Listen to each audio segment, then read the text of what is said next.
வசனம். என் நாமத்தினாலே நீங்கள் எதைக் கேட்டாலும் அதை நான் செய்வேன். சுருக்கமான விளக்கம். இந்த வசனம் இயேசு கிறிஸ்து தம்மை பின்பற்றுபவர்களுக்கு கொடுக்கும் மிகப்பெரிய உறுதிமொழி மற்றும் அதிகாரத்தை விளக்குகிறது. 1. இயேசுவின் நாமம்.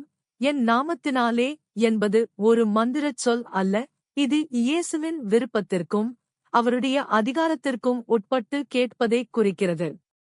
அதாவது, அவருடைய நோக்கத்தோடு ஒத்துப்போகும் காரியங்களை நாம் கேட்க வேண்டும். 2. ஜெபத்தின் வல்லமை. நாம் பிதாவாகிய தேவனிடம் எதைக் கேட்டாலும் அது இயேசுவின் பெயரால் கேட்கப்படும்போது அதற்கு பதில் கிடைக்கும் என்ற நம்பிக்கையை இது அளிக்கிறது. 3. நிச்சயமான பதில்.